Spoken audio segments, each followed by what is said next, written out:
From the Metal Gods Meltdown, and today I am joined by Jenni Smith and Marcus Hidell from Avatarium. and there's my pussycat. I told you. All right, guys. I want to congratulate you on the album. I've been listening to it loads. Between you, God, the Devil, and the Dead is amazing. I'm pleased that you. This your sixth album. I've got one of your albums here as well. Yeah, I noticed. Nice. Yeah, it's crazy. It's our sixth album. We just talked about this the other day. We made 6 albums. That's crazy. And it's I'm proud of each album. I say. Yeah, and it's you get these questions about plans in the future, and I think we have to start with being quite mindful and think about what kind of achievement this is. So we made 6 albums, and it's that's a great achievement. Yeah. We're happy about that. Yeah. Hopefully we can make some more. We'll see. Yeah. I'm sure you will. I love the album the way it's like really doom laden, but it's got like real interesting twists and turns. Because I mean, like I said, this is probably one of my favorite albums, right? That's more like heavier, isn't it? But this album is a bit more different, and is that a fair comment? It's a bit more different twists and turns, bluesy, a bit into this new album, isn't there? Yeah, I guess. The one that you have there, Hurricanes and Halos, right? Is to me that's more like a rock album. We listen to Deep Purple and Uriah Heep and this kind of stuff, and we're quite influenced by that. And there's a lot of, I think it's quite rootsy, and it has a lot of Hammond organs. So it's oozing of sort of 70s flavor. I think that the album you have on the wall, but actually I think that this new album is quite much back to the roots of our debut album, which is it's riff based, and it's sort of back to the doom roots, I think. Yeah, it's more doomy than some of the other albums, but it's, of course,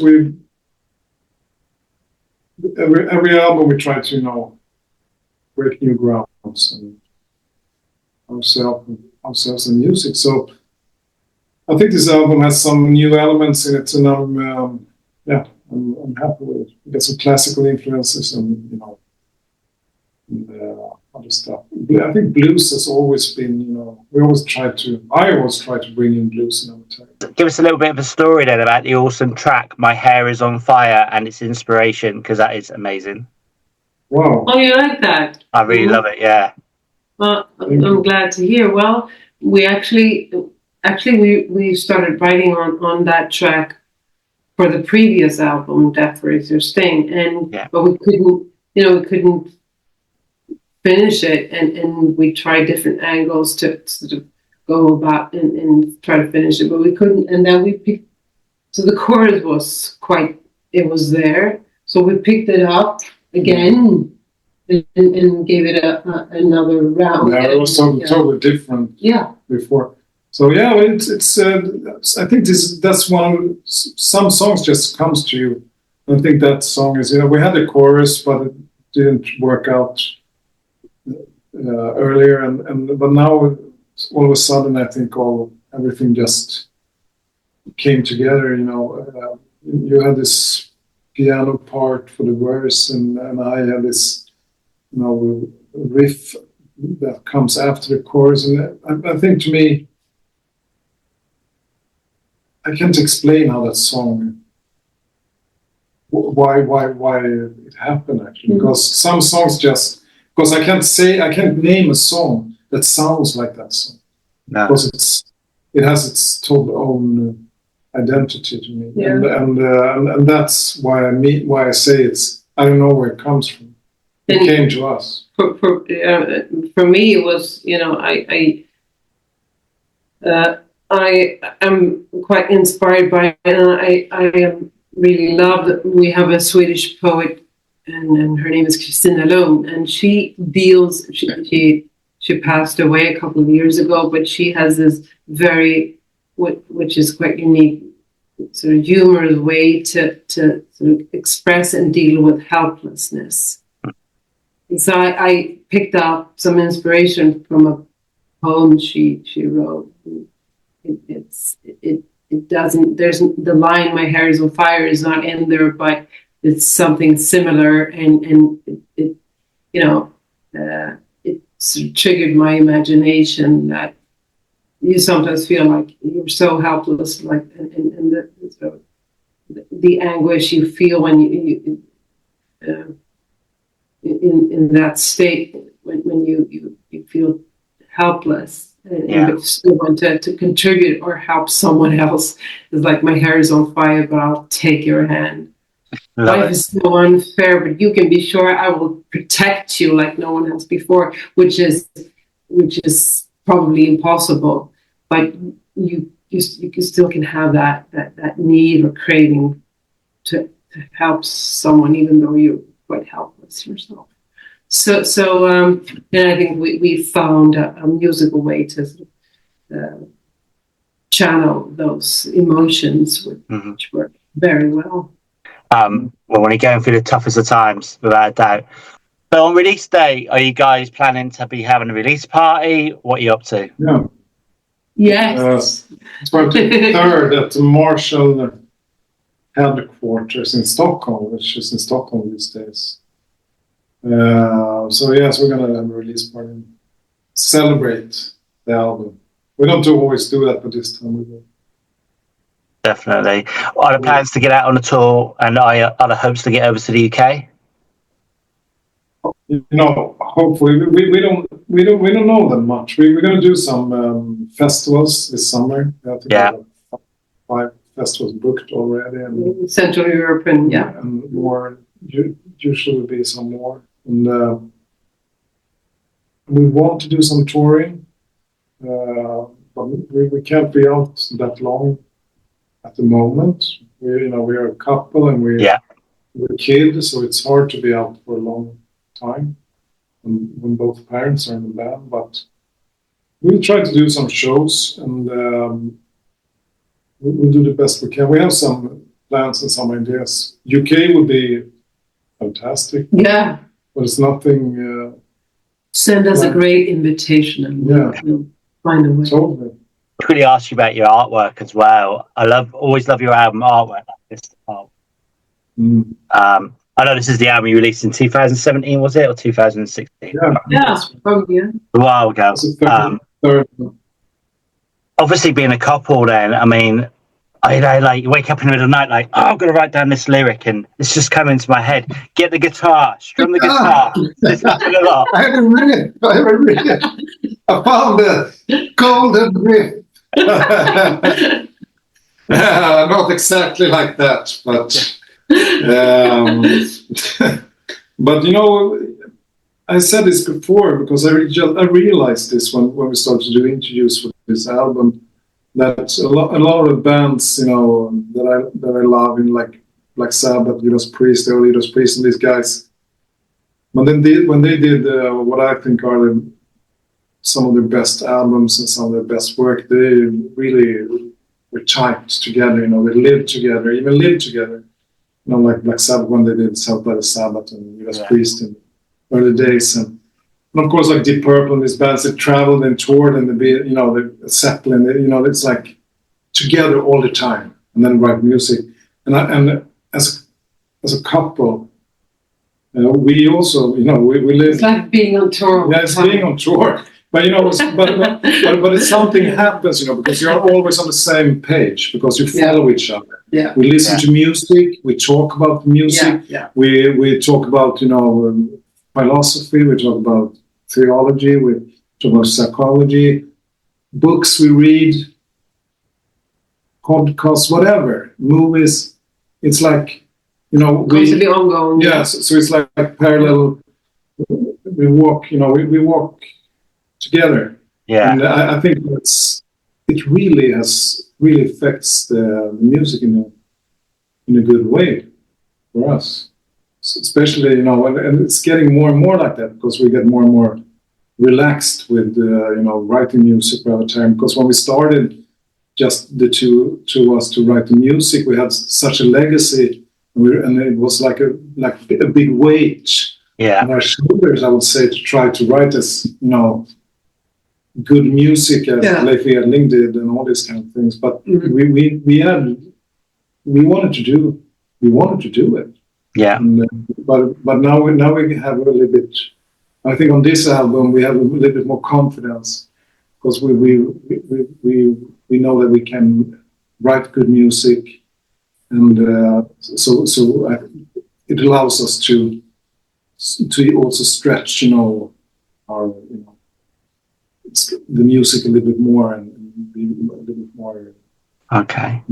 Again, sorry about my cat. I have to have her in here because otherwise she starts howling outside. She's a bit of a star, aren't you? Going up there. Oh. Just sitting up there on her shelf. You've seen a paw come down. Yeah, there we go. You see the paw all the way to Stockholm here. It's like... It's fantastic. I've done an interview before where she's been sat up here and she's been like putting a paw down. But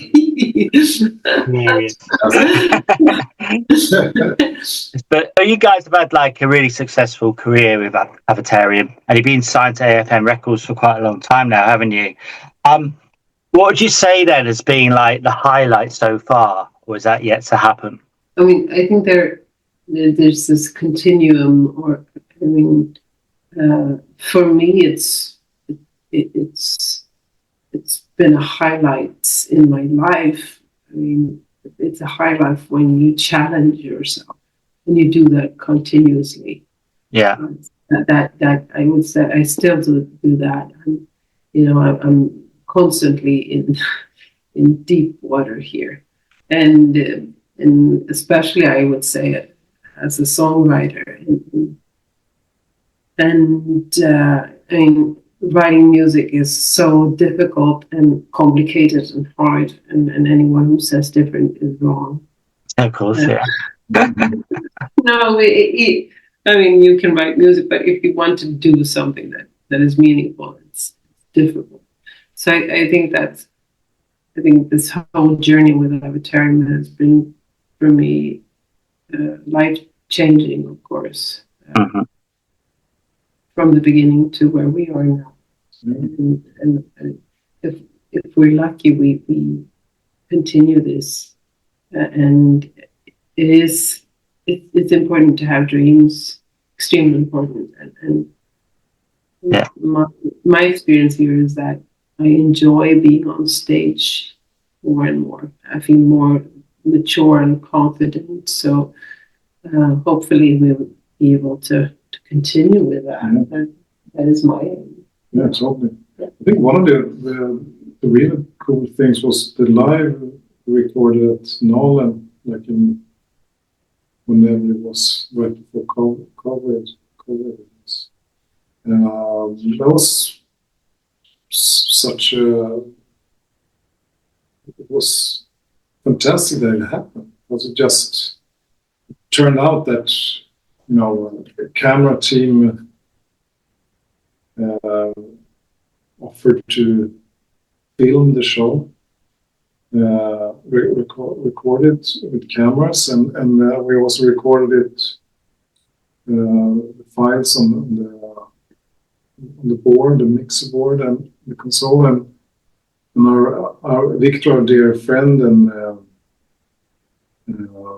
sound technician, he started to mix it, and he said, "Listen, this sounds good. You should release it." And then we had the cameras and everything. It was like, so that was like, I'm very happy about that, because that's a documentation of what Avatarium are about. So I'm very happy about that.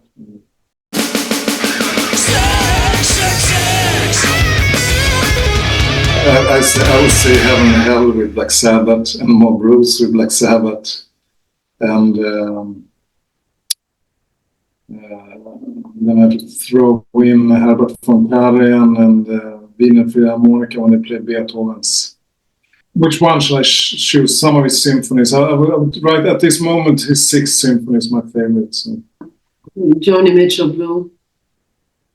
Emmylou Harris' Wrecking Ball, Keith Jarrett's Live in Köln. You can see the influences in your music from that as well, the Joni Mitchell bit, yeah? Okay, so your favourite we listen to a lot of different music. Yeah. Wow, Jimi Hendrix. Well, there's so many. It's crazy because if I only should mention guitar players, but I would say Jimi Hendrix, David Barenboim, who is a piano player, who plays Beethoven and all the stuff, especially how he plays the piano sonatas, the Beethoven piano sonatas. So David Barenboim, Jimi Hendrix, and Richard Blackmore. Right. But I could mention 20. Yeah, I know. There's so many musicians I love, Yeah. Fantastic musicians. Yeah, so singers then. Ella Fitzgerald, Aretha Franklin, and Bob Dylan. What song from the album, your new album, would wake you up from a deep sleep? I think that all of them would be disturbing. No, I used to listen to No Sleep to Hammersmith to calm down back in the days of Motörhead. Yeah. To calm down. Yeah, so it's like I love that album. It's so much energy, and it's like it just calmed me down. It's like, then now I can sleep, like in headphones. I had a period of time, so I don't know if it wakes me or puts me to sleep, but it's probably the same. Anyway, many tracks that I'm very proud of here, but I do like. It's hard to choose between Long Black Waves but Being with the Dead has got such a cool riff. It's this awkward riff, and then it opens up into the major chorus. I love it. I played that riff for you when I was like, maybe this riff is a little bit too much. It's like, you're like, oh. I was like, no, I love that. Because I felt like that. This is so. It's like brilliant. So doomed. It's so. It's awkward. It's awkward.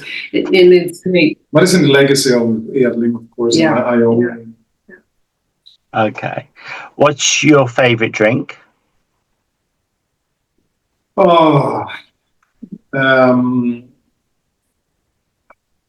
If I have to, I love the red wine, of course. So, I would say a nice Bordeaux or something like that. Well, it depends on where you are situated in the desert. You would want some water to drink, wouldn't you? But there's a Friday evening in Stockholm, and yes, a nice red wine or a glass of champagne does not hurt. Okay. If there was a song then about your personality, like a made-up song, what would it be called? Our personality, my personality. Yeah. I think we have to save that for the next record. That's an inspiration. Good answer. What would be interesting if we wrote a song dedicated to the other one? That would be interesting. That'd be cool. Yeah, that'd be cool. Could be arguments though. See then. Right. So, what's your favourite food over there? I mean, do you love your meatballs? Or are you vegetarian, guys? What are you? Meatballs is always good. Well, Marcus, especially from elk. Yeah, Marcus is half Austrian, so yeah. I mean, it's in your DNA to like that Central European food with shit like and Wiener Schnitzel and great sausages and all this kind of stuff. Okay. That's also why one of my favorite drinks is the Bavarian beer, or the Austrian beer. It's also fantastic. But so I'm I'm from the west coast of Sweden, so I feel much more probably a greater relationship to the Anglo-Saxon world with fish and seafood, because we have the sea that sort of between us. So that's that. If I were to choose, where's that? I can have a Wiener Schnitzel anytime. You can wake me up in the middle of the night, and if you give me a good Wiener Schnitzel, I will eat it. That's brilliant. Right.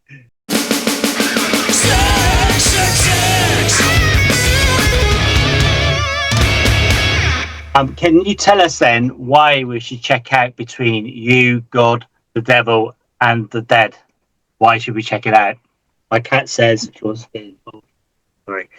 You know, if you like good music, I think you should check it out, because we try to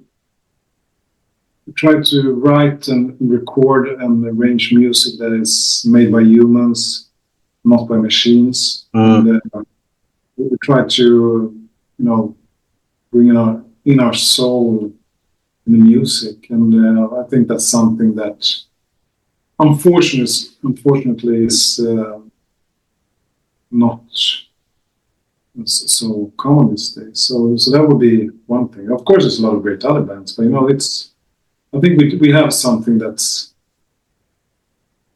a little bit different from the other bands, I'd say.